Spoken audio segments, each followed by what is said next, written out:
Win, hari ini gue bakalan dapat performance review nih dari kantor gue. Kira-kira gue harus ngapain nih? Tunggu. Performance review itu kan merupakan feedback dari perusahaan kalian atas kinerja kalian kan?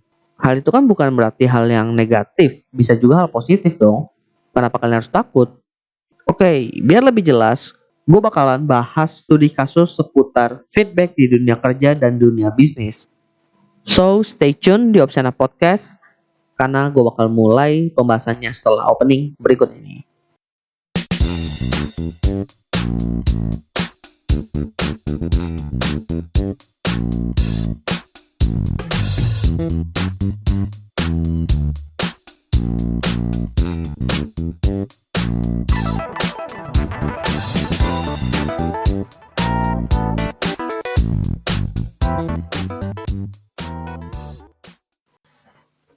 Halo semuanya, balik lagi bareng gue di Opsiana Podcast episode ke-56. Di episode 56 kali ini gue akan kembali membahas studi kasus. Cuma mungkin di episode ini sedikit beda karena gue gak bakal bahas sebuah brand atau mungkin teknologi.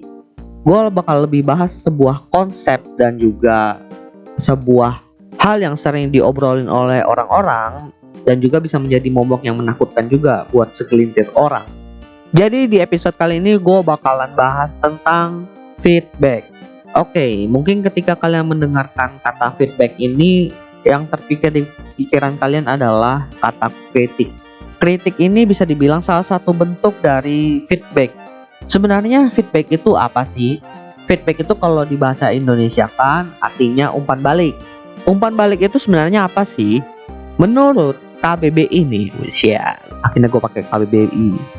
Umpan balik itu adalah hasil atau akibat yang berbalik mengenai dalam kurung berguna bagi kita sebagai rangsangan atau dorongan dan sebagainya untuk bertindak lebih lanjut.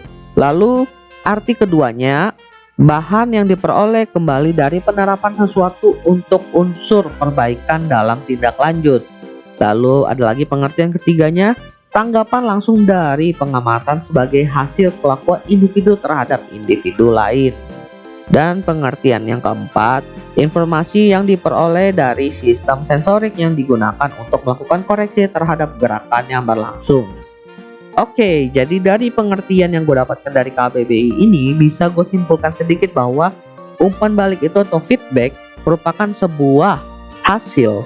Dalam hal ini bentuknya itu bisa macam-macam terhadap hal yang sudah kita lakukan. Artinya kita itu bisa mendapatkan feedback setelah kita melakukan sesuatu terlebih dahulu. Artinya ini ada hubungannya dengan prinsip sebab akibat. You do something then you get something, seperti itu. Dari pengertian yang gue baca ini tidak menunjukkan bahwa feedback itu atau umpan balik ini memiliki value atau nilai yang positif ataupun negatif. Nah, jadi itulah pengertian dari umpan balik atau feedback menurut KBBI. Sekarang gue mau bahas dulu nih, kenapa ada orang-orang yang takut dengan namanya feedback. Jadi di awal tadi gue memecahkan bahwa feedback itu ada di dunia kerja dan di dunia bisnis. Kenapa seperti itu? Karena tentunya orang yang berada di dunia kerja dan di dunia bisnis itu mungkin sama-sama mendapatkan feedback, tapi ketakutan mereka itu berbeda meskipun sama-sama takut. Dan kalaupun gue bahas tentang manfaat feedback itu dari dunia karir atau dunia kerja itu berbeda dengan manfaat feedback di dunia bisnis. So makanya gue pisahkan di situ. Oke, jadi kenapa sih ada orang-orang yang takut dengan yang namanya feedback? Sebenarnya yang mereka takuti itu atau orang-orang takut itu biasanya feedback negatif, of course lah ya. Artinya feedback yang jelek dan biasanya menjatuhkan. Kalau lo punya usaha, jadi gue bahas dari segi bisnis dulu. Kalau lo punya usaha dan produk lo itu mendapatkan feedback dari customer, lo pasti berharap bahwa feedback yang diberikan itu pasti feedback yang baik. Biasanya feedback negatif itu adalah feedback kekecewaan dari customer. Entah memang jelek dari produknya atau ada kesalahan yang terjadi ketika kalian menangani customer tersebut. Yang jelas ketika feedback negatif ini masuk kepada seseorang yang punya bisnis atau business owner, sebenarnya sih nggak begitu masalah. Yang menjadi masalah adalah ketika feedback itu dapat dilihat oleh customer-customer lainnya ataupun dilihat oleh calon-calon customer lainnya. Mungkin buat customer yang udah pernah belanja di bisnis itu paling mikir, oh emang iya kayak gitu, dulu pas gue beli enggak. Sedangkan buat calon customer baru itu biasanya langsung merasa, wah ini produknya ada problem nih, feedbacknya kok jelek ya. Mereka jadi ragu untuk belanja di tempat kalian sehingga mengurangi potensi customer baru. Dan ini memang cukup merugikan ya untuk business owner, karena sebenarnya kan belum tentu dari segi produknya yang jelek. Kalau bisa dibilang produknya itu jelek, tentunya nanti ke depannya ada pengembangan sehingga yang jeleknya itu mulai dikurangi sehingga produk itu menjadi berkualitas. Bahkan ada kasusnya juga sebenarnya produknya itu bagus, cuma karena satu atau dua penanganan jadinya agak terlambat nih, misalnya barangnya kirim. Jadinya dapat feedback jelek juga. Padahal kan itu bukan dari produknya kan. Belum lagi ada juga kasus-kasus kayak di bisnis online, ketika produknya itu udah bagus, habis itu proses pengurusan barangnya dari di packing sampai dikirim itu aman, barangnya sudah diserahkan kepada kurir, kurirnya yang bermasalah, yang kena dampak tetap si business ownernya, dan mereka mendapatkan feedback negatif. Karena balik lagi nih, customer itu dalam sebuah bisnis, ketika mereka belanja itu mereka butuh referensi, dan dari mana mereka dapat referensi? Ya dari feedback. Makanya untuk para business owner, feedback negatif itu cukup menakutkan. Lalu kalau dari segi dunia karir atau dunia kerja, kenapa feedback itu apalagi yang negatif itu cukup menakutkan? Karena begini, feedback itu banyak diberikan dengan cara yang salah, dan biasanya ketika orang yang mendapatkan feedback itu merasa dijudge. Jadi pada dasarnya itu ini permasalahan di cara komunikasinya aja yang tidak tepat. Belum lagi kalau yang diberikan feedback itu merasa bahwa feedback yang didapatkan itu tidak sesuai dengan apa yang sebenarnya terjadi. Bisa aja kan ketika mereka itu kinerja turun bukan disebabkan karena memang mereka malas-malasan, karena memang ada masalah keluarga aja mungkin, atau masalah pribadi yang memang membuat kinerja mereka itu menjadi menurun. Belum lagi gue pernah bahas juga di podcast gue sebelumnya bahwa orang-orang yang bekerja itu cenderung bisa mengalami yang namanya burnout, dan burnout itu mempengaruhi produktivitas dari seorang karyawan. So, ketika mereka dalam kondisi yang kurang prima atau kurang fit dan diberikan feedback dengan cara yang salah, mereka mungkin merasa dijudge seperti itu. Kemudian orang pun biasanya takut mendapatkan feedback karena mereka itu punya kekhawatiran. Kekhawatirannya ini mereka takut mendapatkan feedback negatif. Jadi mereka itu belum tahu nih feedbacknya ini positif atau negatif, tapi mereka udah berasumsi bakalan dapat yang negatif, sehingga kinerja mereka itu jadi menurun, semangat kerjanya turun. Dan banyak juga yang kepikiran biasanya ketika mereka mendapatkan feedback tersebut, kalau misalnya gue dapat feedback itu negatif karena produktivitas gue itu menurun, apakah perusahaan itu masih bakal menggunakan jasa gue? Apakah gue bakal dipanggil oleh atasan gue? Pokoknya banyak hal yang berputar di pikiran orang-orang ketika udah mulai mendapatkan atau memiliki kekhawatiran ketika mereka akan mendapatkan feedback. Tapi sih biasanya orang-orang yang mengalami hal seperti ini itu punya pengalaman buruk, mungkin di tempat kerja dia yang lama, dia diberikan feedback yang buruk oleh atasannya. Bisa jadi kan, habis itu diberikan kritik juga oleh teman-teman kerja dia, sehingga ketika ada saatnya mereka ingin diberikan feedback, mereka itu pun jadi was-was. Padahal kan nggak tahu tuh itu feedbacknya positif atau negatif. Meskipun banyak orang yang bisa dibilang takut ya ketika akan mendapatkan feedback, sebenarnya feedback itu punya nilai plus tersendiri. Gue bakal coba baca ini beberapa nilai positif dari feedback itu sendiri. Pertama, kalau gue bahas dari dunia bisnis sendiri, feedback itu akan memberikan peningkatan kepuasan terhadap customer. Maksudnya seperti apa nih? Jadi customer ini memberikan feedback pada kita. Jadi ini feedback ini bisa yang positif maupun negatif. Intinya mereka itu memberikan feedback. Dan dari feedback ini menjadi patokan kita untuk melakukan peningkatan terhadap entah produk ataupun pelayanan kita itu balik lagi kepada customer, karena kan customer sendiri yang merasakan bagaimana cara yang kita melayani, bagaimana produk kita itu diberikan, bagaimana produk itu digunakan, itu kan balik lagi pada customernya. Sehingga kita harus melihat dari perspektif customer itu sendiri. Gimana bisa ngeliat dari perspektif customer? Ya dari feedback mereka, seperti itu. Kemudian dengan feedback dari customer itu bisa meningkatkan penjualan. Sebenarnya yang ini sih udah nggak begitu bisa dibilang udah cukup banyak orang yang tahu ya. Hal ini kan terbukti ketika mungkin kalian itu buka Instagram, melihat all shop itu banyak yang mencantumkan testimoni customer, which is hal ini memberikan kesan kepada kita sebagai orang yang tidak punya ketertarikan untuk belanja, tertarik untuk membeli dari toko online tersebut, karena dari testimoni customer tersebut membuktikan bahwa si toko online ini cukup trusted. Dan bukan cuma itu aja, biasanya dari feedback customer itu bisa memberikan gambaran kepada calon customer baru tentang apa yang akan terjadi ketika mereka berbelanja dari brand-brand tersebut. Karena kan dari customer yang udah pernah belanja itu bisa menjelaskan kualitas produknya seperti apa, lalu bagaimana pelayanan atau servisnya. Bahkan dari segi pengiriman pun mereka bisa menjelaskan. Misalnya nih, ambil satu contoh, Wasis ini barangnya bagus banget, udah sampai cepet banget pelayanannya, penjualnya pun ramah. Dari situ kan udah jelas bahwa pelayanan bahkan pengirimannya pun prosesnya cepat. Jadi si penjual pun udah nggak perlu pusing-pusing tuh ngejelasin tentang bagaimana sih pelayanannya, bagaimana sih pengiriman barangnya, karena udah digambarkan dari testimoni customer yang udah pernah belanja di tempat mereka.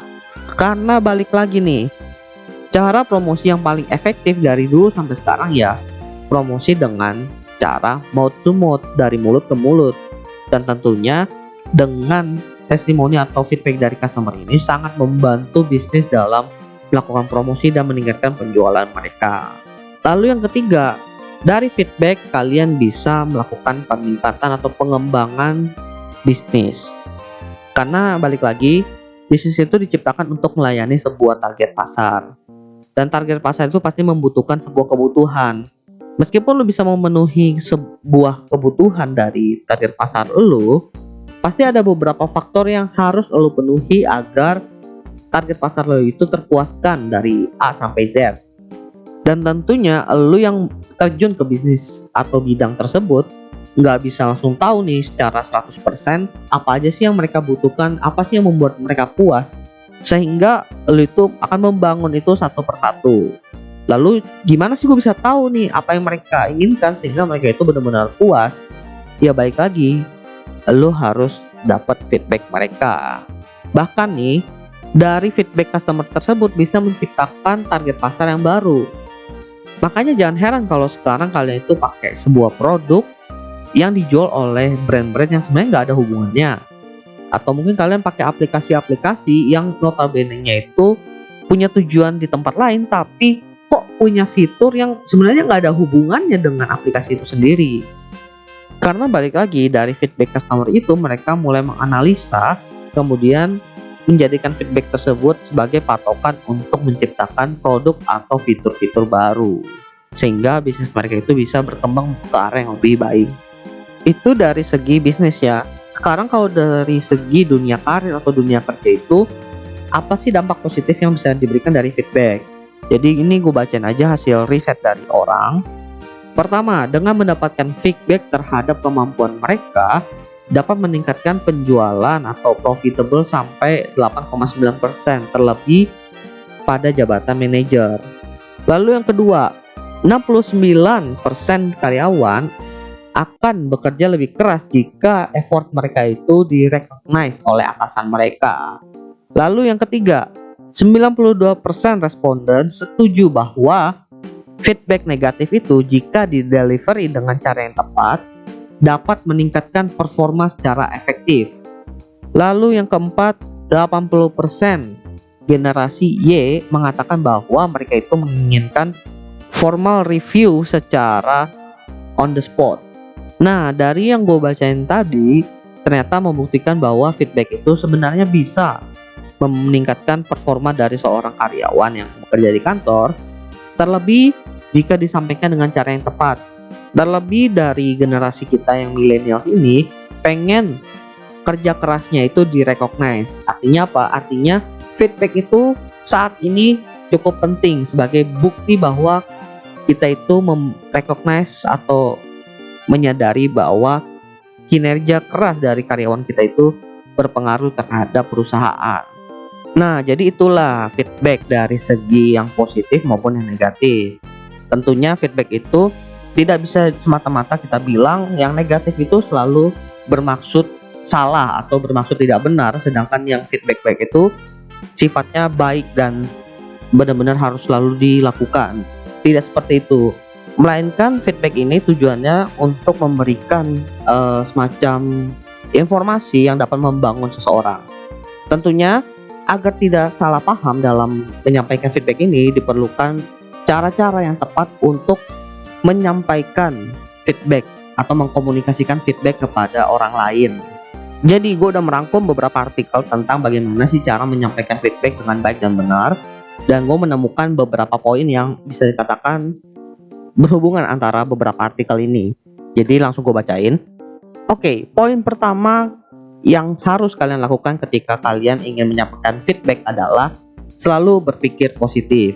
Ingat, berpikir positif, buat pikiran kalian positif dulu. Jangan ada pikiran untuk menjatuhkan.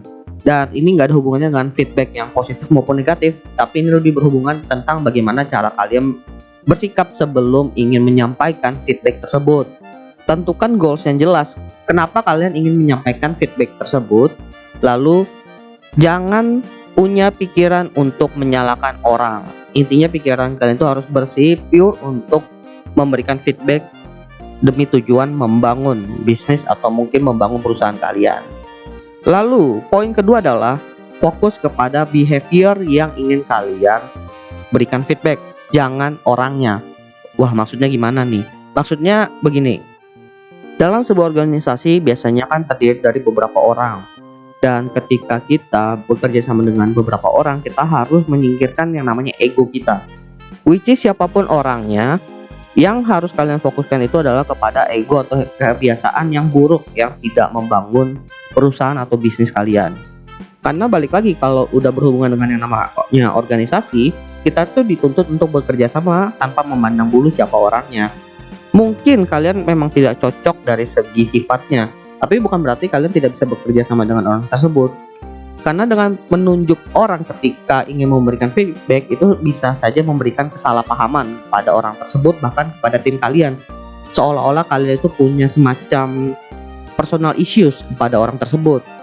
Dan balik lagi, kalau membawa personal issues ke dalam hubungan organisasi itu sangatlah tidak profesional. Makanya fokus kepada behavior yang benar-benar tidak membangun perusahaannya, tapi jangan pernah menunjuk orangnya. Lalu poin ketiga, sampaikan feedback secara detail dan jelas. Hal ini sering banget terjadi kepada orang-orang ketika mereka itu memang sudah tidak menunjuk siapa orangnya, lalu juga udah tahu tujuannya, niatnya baik, tapi ketika dikomunikasikan tidak jelas dan tidak detail, sehingga orang-orang yang menangkap itu pun merasa maksudnya apa nih? Kok gue nggak nangkep ya ini maksudnya apa? Gue harus ngapain? Karena banyak orang yang ketika mereka itu menyampaikan feedback, mereka itu lebih fokus kepada behaviornya tanpa ada solusi yang diberikan, sehingga tidak ada diskusi di antara komunikasi feedback tersebut, dan akhirnya membuat kebingungan di antara orang-orang atau tim. Ada yang bingung, ini maksudnya apa? Ada yang bingung, oke, sifatnya kayak gini gue punya, tapi gue harus ngapain? Kan gak jelas ya. Oleh karena itu sampaikan dengan jelas masalahnya apa, kemudian solusi yang kalian ajukan itu seperti apa. Misalnya, teman-teman, gue nggak suka nih kalau kalian itu begini karena ini bisa mengganggu perusahaan, mengganggu produktivitas teman-teman yang lain. Gue harap ini bisa dihilangkan. Mungkin caranya ketika kalian lagi nggak produktif, kalian bisa cabut, jangan ajak teman kalian ngobrol dulu.